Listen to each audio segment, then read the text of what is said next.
কাজ হচ্ছে অঙ্কটাকে তুলে নিই। সলিউশন গিভেন দ্যাট দিয়ে এইটাকে লিখে নিলাম 5 - 6 4 7 4 - 4 2 1 6 লিখলাম। এবার আমাকে এটা প্রথমে বের করতে হবে। নাও ডিটারমিনেন্ট অফ এ মানে এটার মানটা বের করতে হবে।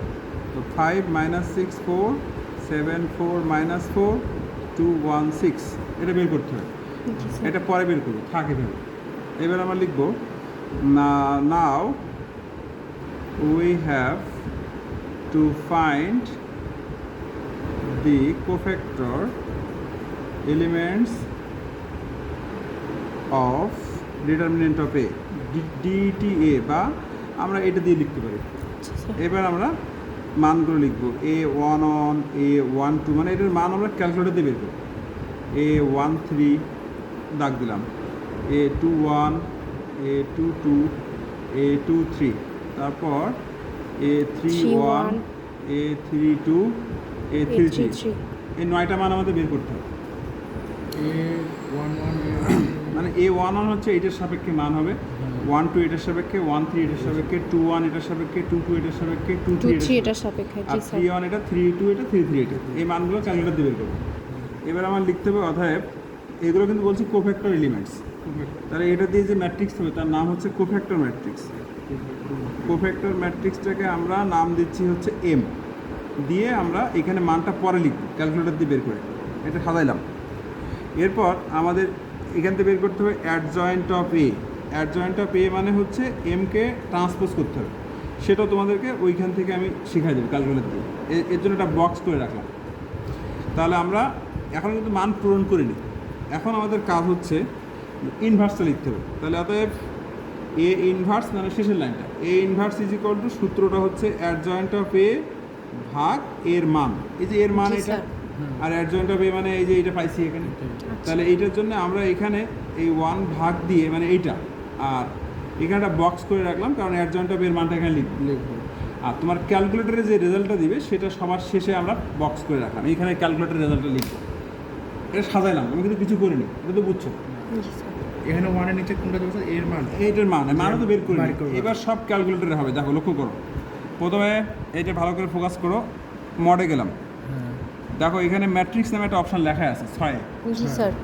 এই যে 6 প্রেস করে ম্যাট্রিক্সে গেলাম। এই ম্যাট্রিক্সটার নাম কি? এবিসির মধ্যে আমরা দিয়েছি হচ্ছে এ। তাহলে দিলাম হচ্ছে এর সঙ্গে নাম্বার কত? 1 আছে। তাহলে 1 দিলাম, দিয়ে এ। এবার ম্যাট্রিক্সটার সারি কলাম কয়টা? তিনটা। মানে 3টা সারি 3টা কলাম, এই জন্য 3/3। ওটাও কিন্তু 1-এর মধ্যে আছে। এই দিলাম, দিয়ে দেখো সুন্দর করে ম্যাট্রিক্স এখানে টাইপ করতে হবে। এতে ম্যাট্রিক্সের ফরম্যাটটা আসছে। এবার এটা মানটা টাইপ করে দিবা। এই যে প্রথমে কত? 5, তাই তো? 5 দিয়ে সমান দিলাম। তারপরে কত? -6 সমান দিলাম। তারপরে কত? 4 সমান দিলাম। তারপর কত?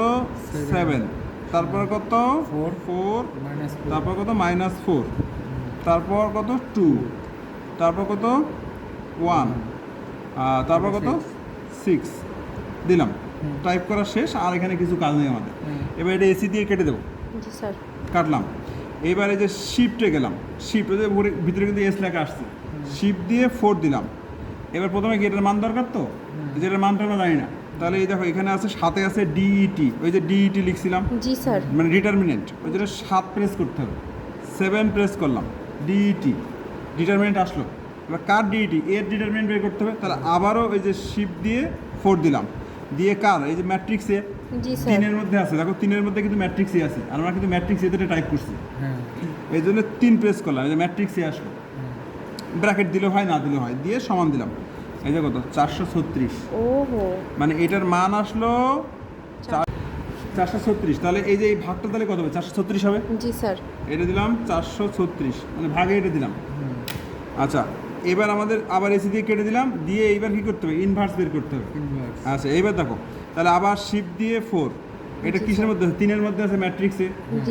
তাহলে 3 প্রেস করলাম, ম্যাট্রিক্সে ইনভার্স আছে, এইটা আছে ইনভার্স চিহ্ন, x টু দি পাওয়ার -1। এটা ইনভার্স দিলাম, দিয়ে সমান দিলে অ্যান্সার এই যে আসছে।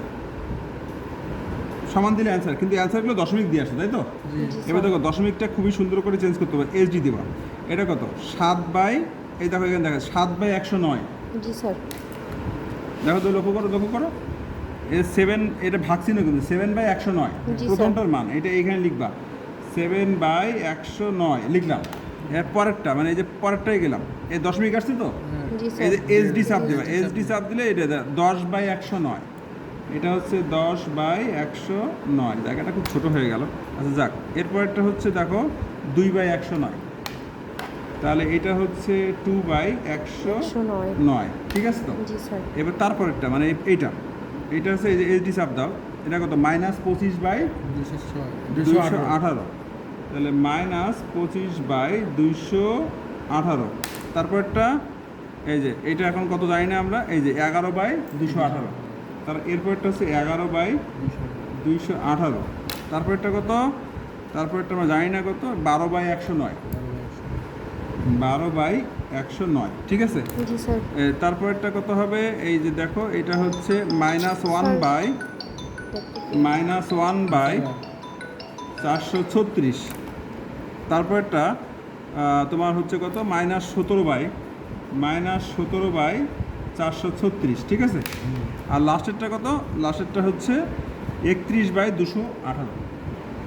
এটা হচ্ছে হ্যাঁ ক্লাসে আছি 31/218 মানগুলো লিখলাম হ্যাঁ এবার দেখো এখানে কত ছিল হ্যাঁ রে ক্লাসে 436 ছিল তো হ্যাঁ। এই জায়গাটা বুঝে নাও 436 দিয়ে এটাকে 109 দিয়ে 436 ভাগ করলে কত 4 হবে আর 4 দিয়ে 7কে গুণ করলে কত 28 হ্যাঁ তার মানে এখানে হবে 28 আবার বোঝাই দিচ্ছি স্যার। 109 দিয়ে এটাকে ভাগ করবো তাহলে 4 হবে 4 দিয়ে উপরে গেলে 428 এটা কত 4 হবে 4 10কে 40 এটা এটা কত 4 হবে 4 দুগুণ 8 এটা কত 218 2 হবে এটা 2 হবে না 436 এর 218 ভাগ করে 2 হবে জি স্যার তাহলে 25 দুগুণে কত 50 এরপর এটা কত আচ্ছা প্লাস 50 হবে না মাইনাস না না এটা এটা এটা তো মাইনাস এখানে আছে এখানে মাইনাস হওয়ার কোনো সুযোগ নেই তারপরে এটা কত হবে 2 হবে 11 দুগুণে 22 তারপর এটা 109 4 হবে 4 12 48 তারপর এটা তো 409 আছে এই 436 আছে তাহলে এই ক্ষেত্রে চেঞ্জ হবে না -1 -27 আর 218 এটা 31 ছিল তাহলে এটা 62 হবে জি স্যার আচ্ছা লিখলাম এটা পূরণ করলাম জি এইবার তার মানে এটা কিসের মানে অ্যাডজয়েন্টের এর মান তাহলে মানে অ্যাডজয়েন্ট হবে মানে এটা সরাসরি এখানে লিখে দিতে হবে তাহলে লিখে দাও এই যে 28 40 8 কত 50 22 কত 48 তারপরে -1